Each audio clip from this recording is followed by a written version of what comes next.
There's the technique, chop the legs, and look above it.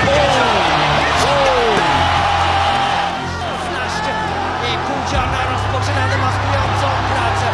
Zapina deska.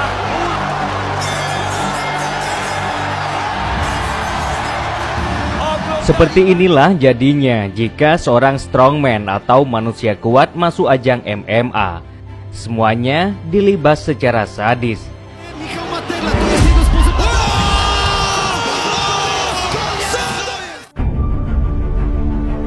Ya, dialah Marius, seorang strongman yang sudah sering menjuarai kompetisi ajang strongman. Soal kekuatan sudah tidak diragukan lagi, karena Marius sudah banyak menjuarai ajang strongman tingkat dunia. Bahkan, ia satu-satunya manusia yang paling banyak menjuarai ajang tersebut. Any question why he's 5 times and a half lead over Phil?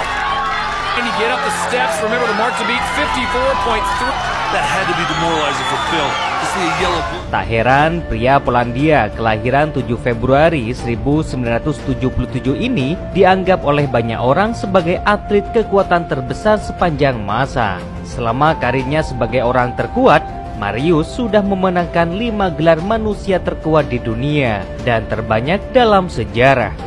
Dia juga memenangkan 2 gelar runner-up pada tahun 2006 dan 2009. Merasa dirinya mempunyai kekuatan di atas rata-rata hingga pada tahun 2009, Marius memberanikan dirinya untuk masuk ke ajang seni bela diri campuran atau MMA. Dan benar, ketika ia masuk ke ajang tersebut, ia langsung mengalahkan lawannya dengan kejam di ronde pertama.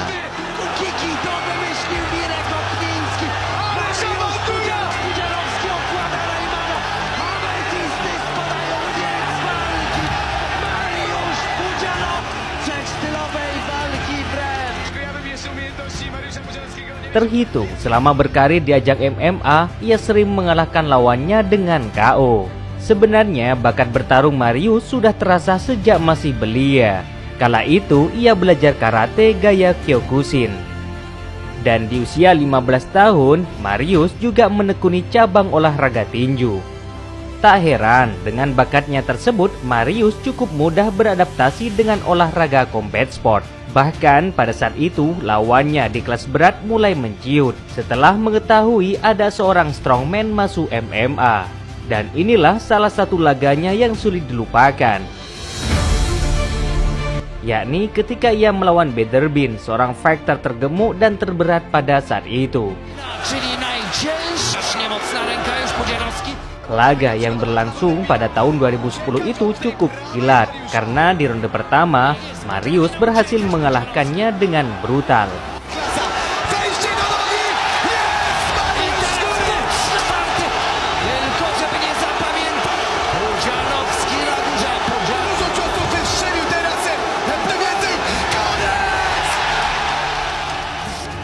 Pada saat itu Marius memang menjadi monster yang menakutkan. Bahkan Bob Sapp, fighter yang lebih besar darinya, tak berkutik ketika bertemu dengan Marius. Praktycznie 17 pojedynków przegrała w 16. I Pudziana rozpoczyna demaskującą. Pudziana atakuje. Winter patrzy, czy nie przerwa. Salah satu yang paling ditakuti oleh lawannya yakni pukulannya yang sangat mengerikan. Pasalnya banyak dari mereka yang langsung tumbang setelah mendapat pukulan dari Marius. Semua fighter dari berbagai aliran sudah pernah ia lawan. Salah satunya yakni Ross Gracie, seorang fighter beraliran Brazilian Jiu-Jitsu dan Judo, pernah ia tumbangkan. Di laga ini, Marius berhasil mengalahkannya dengan sadis di ronde pertama. Meski usia Marius saat ini sudah 45 tahun, namun ia masih enggan untuk pensiun dari dunia MMA. Bahkan pada bulan Mei 2022 kemarin, ia masih mampu berlaga di atas oktagon dan melawan Materla. Tak tanggung-tanggung, di laga ini Marius mampu menghancurkan lawannya saat di ronde pertama. Atas raihan itu, bisa dibilang Marius adalah fighter tua-tua keladi, semakin tua semakin menjadi. Salah satu bukti jika Marius adalah fighter tua dan terkuat, yakni ketika kita melihat laga-laga terakhirnya. Terhitung sejak tahun 2019, ia belum tersentuh kekalahan dari 5 laganya. Bahkan lawannya rata-rata usianya jauh lebih muda darinya. Namun di tangan sang strongman, semuanya tak ada apa-apanya. Salah satunya yakni Erko Jun. Pada saat itu, Jun masih berusia 29 tahun. Sedangkan Marius sudah berusia 42 tahun. Apalagi Jun belum pernah mengalami kekalahan. Dan semua orang percaya bahwa Marius akan menemui kekalahan saat berhadapan dengannya. Dan benar, di ronde pertama ini Jun mampu bertahan dari serangan strongman.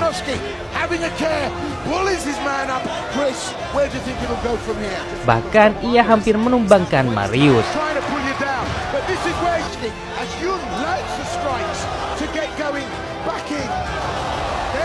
Just needs to have a care, make sure he doesn't gas out early. But Bujanovsky again, and there again, those big heavy hands boiled him, holding him in. Tak terkecuali di ronde kedua, awalnya ia mampu membuat strongman kewalahan dan hampir saja mengalahkannya. Namun sayang, sekali lagi strongman masih membuktikan jika ia adalah manusia terkuat. Strongman mampu membalik keadaan. Kemenangan yang sangat fantastis. Tidak ada yang menyangka Marius akan keluar sebagai pemenangnya. Meski Marius berstatus sebagai manusia terkuat, namun tetap saja ia pernah mengalami kekalahan. Bahkan ia juga pernah dikalahkan dengan kejam. Tim Sylvia adalah orang pertama yang mampu mengalahkannya. Badannya yang jauh lebih besar, ia manfaatkan untuk bermain di ground.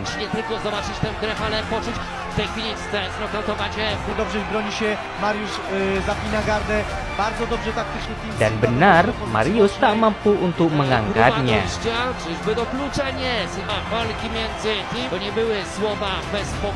Karol Bedov, fighter muda ini juga pernah membuat Marius kesakitan. Sulitnya untuk menumbangkan Marius, akhirnya ia memilih untuk mengalahkan dengan kuncian.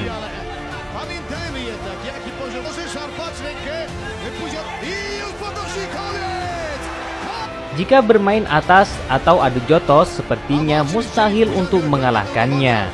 Namun ketika bermain gulat atau di ground, maka Marius menemui kesulitan, dan itu adalah kelemahannya. Termasuk saat melawan Rozalski, ia mampu dikalahkan dengan kuncian cekikan.